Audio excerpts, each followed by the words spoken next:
Bienvenue dans les Lettres de Gaza. Épisode 6. Les Lettres de Gaza, une émission de Radio Tiroir, la radio du Théâtre du Tiroir. Lettre reçue le 5 février 2024 de Hossam El-Madoun.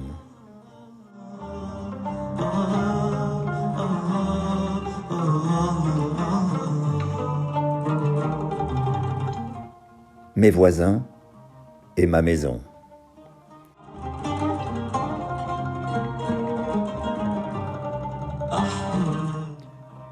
Les 3 derniers jours ont été très durs, difficiles, inquiétants, effrayants, anxieux.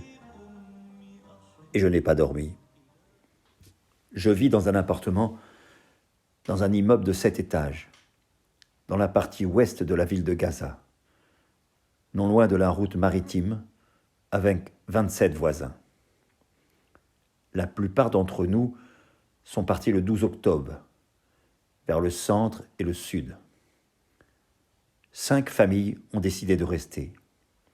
Ces 5 familles ont ensuite accueilli des parents et d'autres membres de leur famille qui se sont réfugiés dans notre immeuble, soit environ 200 personnes. Malgré tous les bombardements de Gaza, les invasions, les destructions, les tueries, les assassinats, la famine provoquée par les Israéliens, malgré tout ça, ils sont restés là. Ils ont décidé de rester quoi qu'il arrive.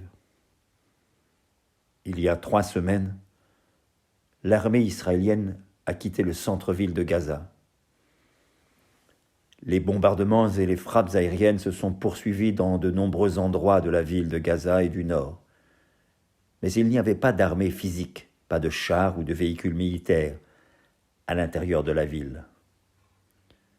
Soudain, il y a 3 jours, l'armée israélienne a envahi l'ouest de la ville de Gaza, là où je vis. Je veux dire là où je vivais, jusqu'au 12 octobre 2023. L'armée a tiré, l'armée a tué, l'armée a bombardé et détruit des bâtiments. Mes voisins et leurs familles ont été pris au milieu de cette bataille. Pendant 3 jours, nous n'avons pu joindre aucun d'entre eux. Pendant 3 jours, nous n'avons pas su s'ils étaient morts ou vivants. Ce n'est qu'aux informations que nous avons pu entendre qu'il y avait une opération militaire dans la partie ouest de Gaza et savoir que des bâtiments avaient été détruits ou endommagés, certains détruits au-dessus de la tête des habitants. J'étais tellement inquiet pour mes voisins. J'étais tellement inquiet pour ma maison, la maison que j'ai achetée après 30 ans de dur labeur, la maison dans laquelle j'ai vu grandir ma fille, la maison qui était un jour un rêve devenu réalité, la maison où j'ai la paix, la tranquillité et le confort, la maison où j'ai tous mes biens. Est-ce égoïste de ma part ? Je suis vraiment inquiet pour mes voisins, vraiment inquiet. Et je prie pour leur sécurité. Je prie aussi pour la sécurité de ma maison. Aujourd'hui, seulement aujourd'hui, nous sommes entrés en contact avec certains de nos voisins. Oui, ils sont tous en sécurité. Pour eux, ce fut 3 jours d'enfer. Ils ont vu la mort frapper à leur porte des millions de fois, avec les tirs, les bombardements à quelques mètres d'eux, avec les soldats israéliens à la porte extérieure. Ils les attendaient à tout moment. Quel cauchemar!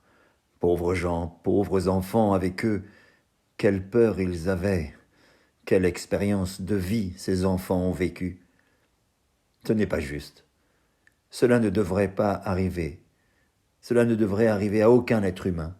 Il n'y a aucune raison, aucune justification à cette terreur contre des civils.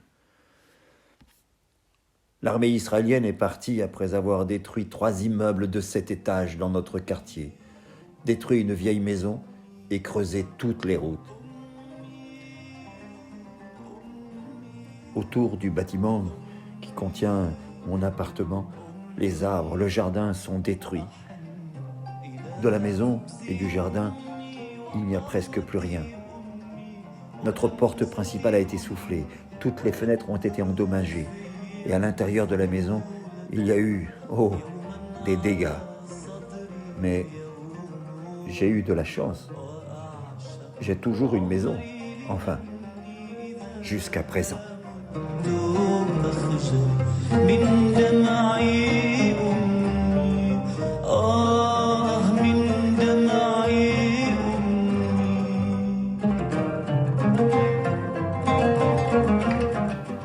Vous venez d'entendre la 56e lettre que j'ai reçue de Gaza.